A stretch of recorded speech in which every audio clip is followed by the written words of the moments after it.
Welcome back. We're discussing the 10 countries you must, or the 6 countries you must pay attention to in the next decade. Last decade, it was all about the BRICS. I'm here with my colleague, Vincent Fernando, who helped us put together a special report on 6 nations called the MAVINS. And why don't you tell us what they are? Yeah, well, I guess essentially the MAVINS are Mexico, Australia, Vietnam, Indonesia, Nigeria, and South Africa.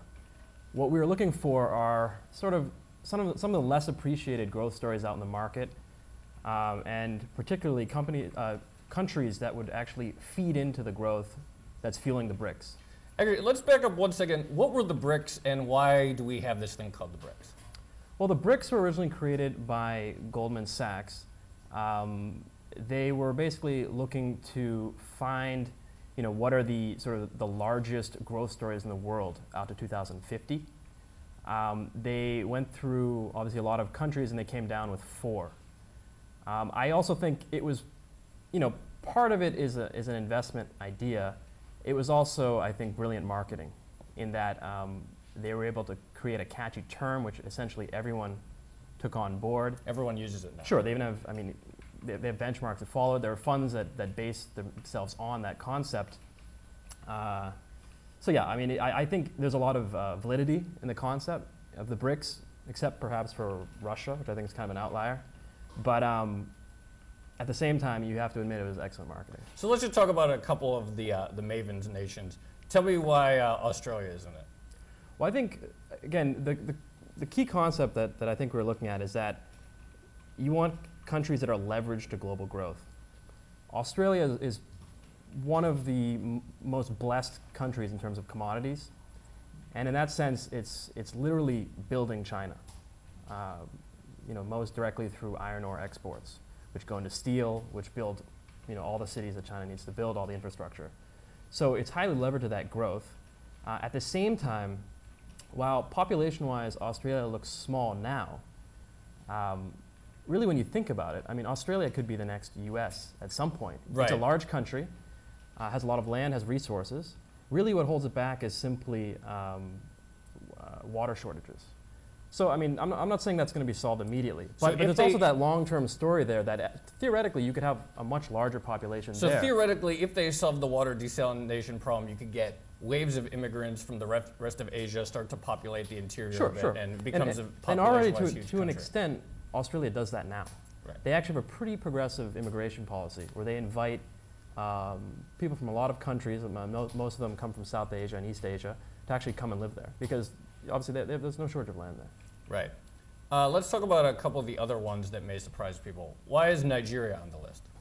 Well, I think Nigeria is, well, first of all, it's the largest, it's the most populous nation in Africa. It also recently became a democracy in 1999. And while obviously it's probably the longest term story of the MAVINS,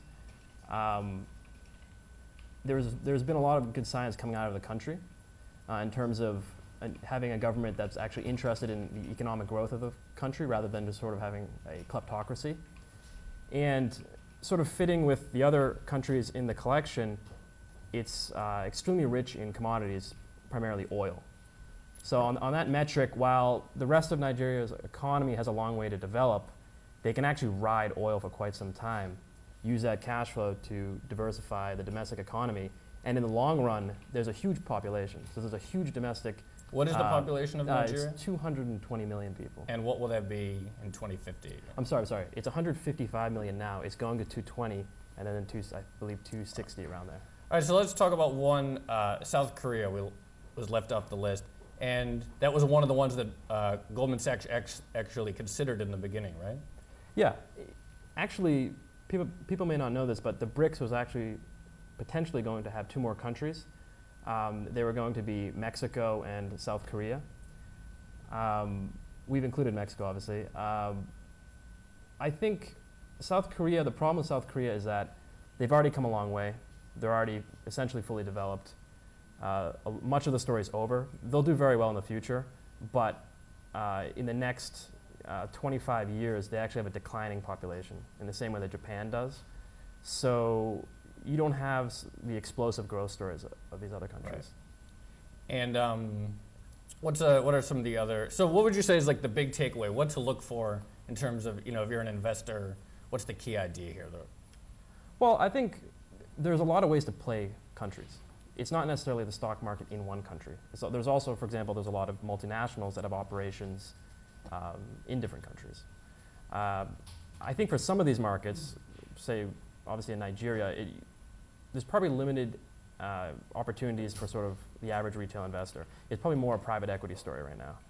But if you look into some other markets like Indonesia, Vietnam, there could start to be more sort of equity stories there as well. So I think it depends on the market. All right, well, thanks for talking with us. And pay attention, the next 10 years and the next 40 years is all going to be about, yes, the BRICS, but also the MAVINS.